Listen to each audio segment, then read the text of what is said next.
Bien, je vais faire un petit point sur le chapitre 11 en commençant par la formule de Lewis. Tout d'abord, la formule de Lewis d'un atome.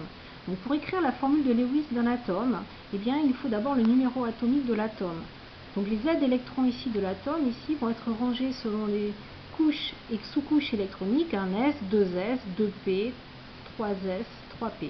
La sous-couche ES comportera au maximum 2 électrons et la sous-couche P 6 électrons. Donc, pour l'atome d'hydrogène, Z égale à 1 électron. La configuration électronique de l'hydrogène sera en 1s1. Donc, la formule de Lewis de l'atome consiste à représenter les électrons externes ou les électrons de valence de l'atome.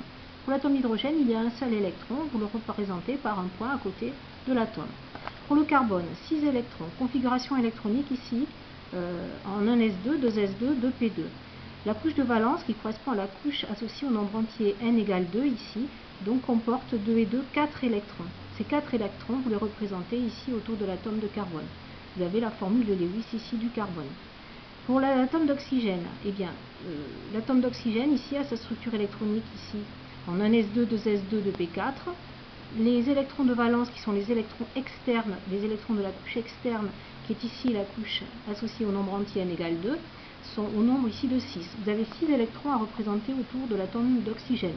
Vous imaginez l'atome d'oxygène dans une case, vous représentez ici chacun des électrons ici sur chaque côté de la case, vous placez comme ça 4 électrons, puis il vous en reste 2. Les 5e et 6e ici vont s'apparier, faisant apparaître ici 2 doublés non liants autour de l'atome d'oxygène et 2 électrons ici célibataires. Donc voilà pour les formules de Lewis des atomes. Pour les formules de Lewis des ions, donc je prends par exemple l'ion oxyde. Donc c'est un atome d'oxygène qui a gagné 2 électrons. Donc par rapport à l'atome d'oxygène ici, pour lequel j'ai sa formule ici de Lewis, je vais rajouter les 2 électrons. Ces 2 électrons ici en rose vont s'apparier, donc s'associer ici aux 2 électrons célibataires bleus qu'il y avait déjà autour de l'oxygène. Je vais indiquer par une charge ici de moins le fait que j'ai rajouté ici 2 électrons et j'obtiens ici la formule de Lewis ici de l'ion oxyde. Ensuite, l'ion hydrogène. Pour l'ion hydrogène, eh bien, il se forme à partir d'un atome d'hydrogène auquel on a enlevé un électron. Donc, puisque j'enlève ici un électron, je vais faire apparaître la charge positive ici au niveau de l'ion. Mais si l'atome d'hydrogène était stable, il aurait la stabilité de l'hélium, qui est le gaz noble, le numéro atomique qui est le plus proche de lui.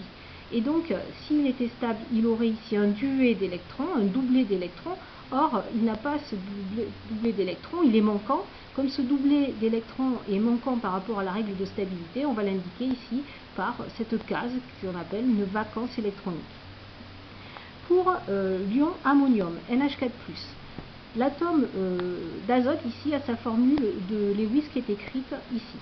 Donc vous allez associer chacun ici des atomes d'hydrogène, donc 3 atomes d'hydrogène ici à chacun à l'atome d'azote, donc vous allez obtenir ici les 3 doublés liants, donc ça on connaît, c'est la molécule d'ammoniac, ça permet d'écrire ici la formule de Lewis de la molécule d'ammoniac, NH3, sauf que pour l'ion ammonium, je rajoute ici un ion H+, donc je vais rajouter ici cet ion H+, avec sa vacance électronique.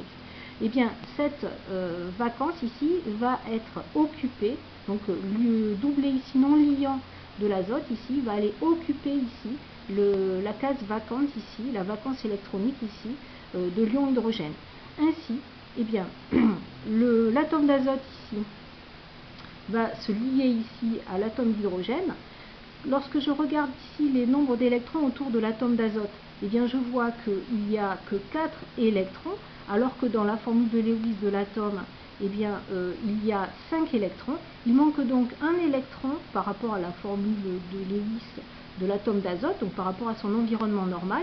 Le manque de cet électron-là, ici, se traduit par l'apparition ici de cette charge positive. L'hydrogène, lui, eh bien, l'hydrogène est entouré d'un duvet d'électrons, donc il a la stabilité de l'hélium, et près de lui, ici, il a son électron, comme dans la formule de Lewis. Bon. Donc voilà pour les formules de Lewis des ions. Pour les molécules, je reprends ici, par exemple, la molécule d'eau, formule de Lewis de l'atome ici d'oxygène, formule de Lewis de chacun des atomes d'hydrogène, l'association ici de chacun des électrons célibataires de l'hydrogène avec un électron célibataire ici de l'oxygène pour former ici ces deux doublés liants ici, et donc la molécule d'eau.